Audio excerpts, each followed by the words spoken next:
Welcome to my channel. This is Dumi Sizwe, and this channel we're going to speak. Actually, this series we're going to speak about marriage. Trying to find the difference between how the world dates and how Christians date. But now with Christianity, we don't call it dating; we call it courtship. So we're trying to find that what is the correct way of a Christian to find marriage. That's what we're going to speak about, because dating without God leads to flesh. Dating with God leads to spirit. So how do you date involving God? Because as a Christian, you cannot date and not involve God, especially when you want to courtship with someone leading to marriage. That's what we're going to discuss today. You know, um, so Christianity, I'd like to highlight this for you. Many relationships collapse not because of lack of love, but because of lack of communication. Words left unsaid because become assumptions. Assumptions become misunderstanding, and misunderstanding turn into blame. Communication is not just speech. Communication is so important. Communication needs to be thoughtfulness wrapped in wisdom and delivered with understanding. Without understanding, we can assume a lot of things. Silence can be mistaken as neglect. Love can be misread as control. When you find yourself, someone loves you so much that they want you to respect your body when you walk out of the house, and because you don't understand, their love language, you feel like they're trying to control you. You know, you feel like they're trying to control, and someone says, "Oh, baby, the clothes that you're wearing, they don't match. Those colors don't go together. Maybe change, put this and that, and mix that together." And you're always trying to control me, how I should look and how I should dress. It's not that. That's dating. But when you involve God, you understand that you understand each other to a deeper level, because courtship needs to be spiritual, because marriage is spiritual. That's where you get to learn your partner, so you won't get to misread each other. With it, even silence can be appreciated as care. Your partner, you can be screaming at them, shouting at them, and they keep quiet, which in the first place you shouldn't be shouting. That's why your partner would keep quiet out of care, out of love. And for them, keeping quiet that act might make you realize how much they love you. It's not always ignoring me. We speak about love languages. The love language of Christians is Christ-like kind of love. Love yourself, or love your neighbor as much as you love yourself. So when you know your partner loves themselves and they'll never do anything to harm themselves, why would they love you and want to harm you? Christ's effort was to show his disciples love. He wouldn't want to harm any of his disciples. He laid down his life for the love that he had for his disciples. For things that he did not do, he did not commit. For sins he did not commit, out of love to protect them and draw them out of sin. So when you are a Christian, you got that kind of love. You got the kind of love that protects your partner and wants to save them out of their own flaws. That's the kind of love we should have as Christian, that save your partner out of his own flaws or her own flaws, not blame them and point fingers. As Christians, that's not the kind of love we have. Our love language is Christ-like kind of love. Your partner becomes your disciple, and also vice versa, you become their disciple. Because as Christians, we know we're all here to serve each other. No one is here to be served. No one is a slave to the other, because slavery means someone is doing what they do not want to do. They do not have a choice but to do it. So we don't want that kind of love as a Christian, that you find yourself doing things that you don't want to do. That is not service. But as service, you do things that you want to do because you do them willingly. Because as a servant of your partner, when you don't like something, you can voice it out. Unfortunately, as a Christian, when you're married, you cannot walk away from your marriage, but you can take a walk. You choose not to fight when others choose to fight and hurt each other. We choose not to fight and protect each other and sacrifice yourself for their flaws so they can turn and become better people. You take the cross for your partner. Christ-like love. That's a Christian love. Courtship. Now dating, pointing fingers. When your partner does something that you don't like, you point fingers. Dating sometimes is very self-centered. A lot of people are self-centered. It's convenience. I was lonely when I found you. I wanted someone to spend time with. I saw you got money and you could help me with my studies.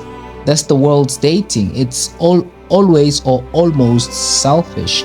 There's no Christ-like kind of love in that dating. That's why as Christians we need to move away from this term dating, or having this idea that to find your partner, your lifelong partner, your husband or your wife, you need to date.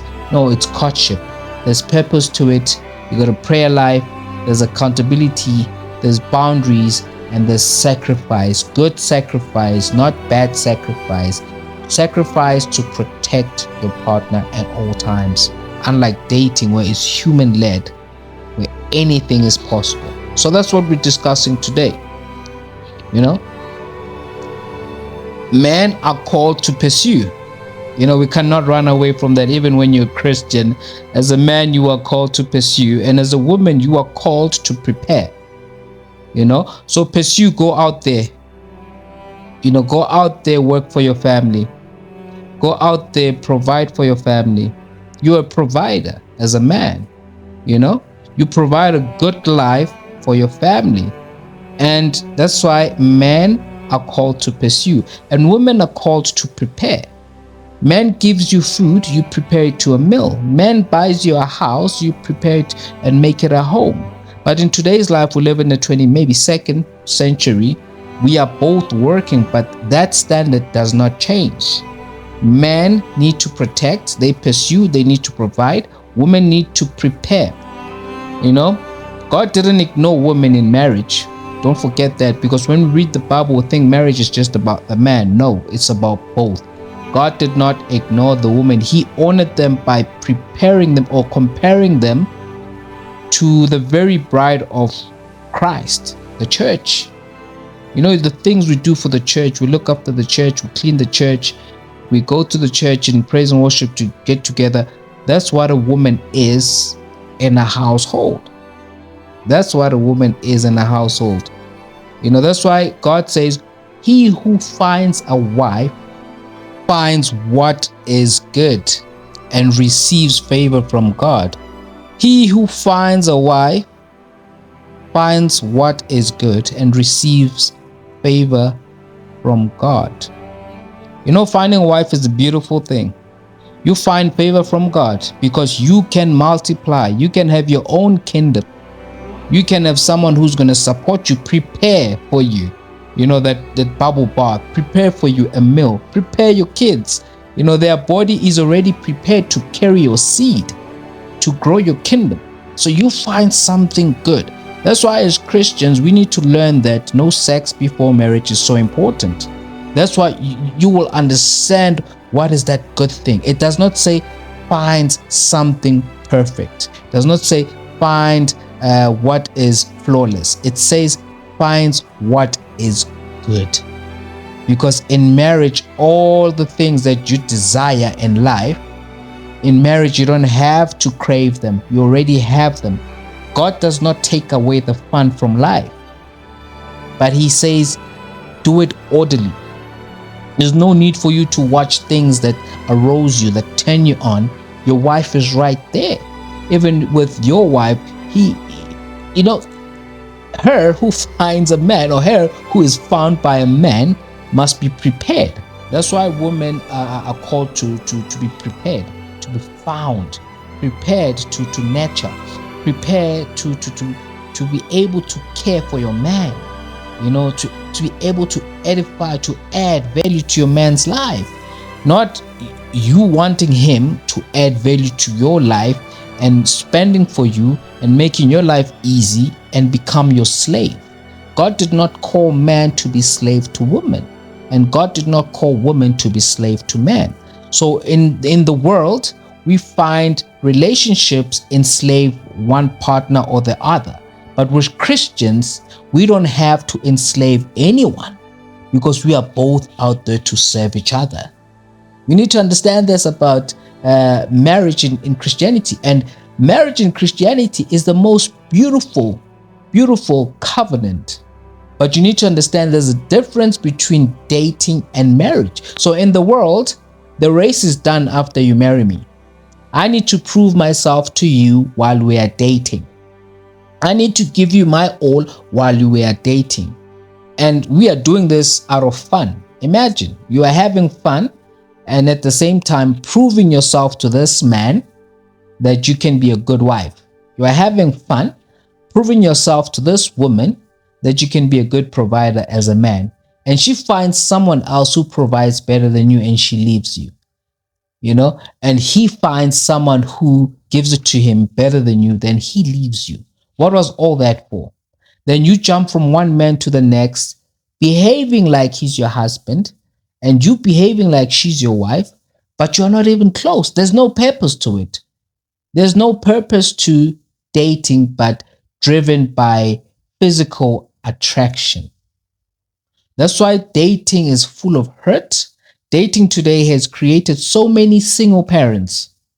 Dating today has destroyed so many people's minds that they have lost hope in marriage or love, because dating has no purpose. Dating, you can surely see it as something very selfish in today's life. But now you got something that's so great, the promises of God when it comes to marriage, because marriage is something that was created. Marriage is a blueprint from heaven. Marriage was created by God.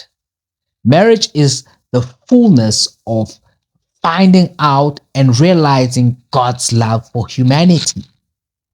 In marriage, you find how much God loved humans. But we try to have that in dating, and it ends up burning us because God is not in it. God is not in it. In dating, God is not involved. But in marriage, God is involved, because dating is physical and marriage is spiritual.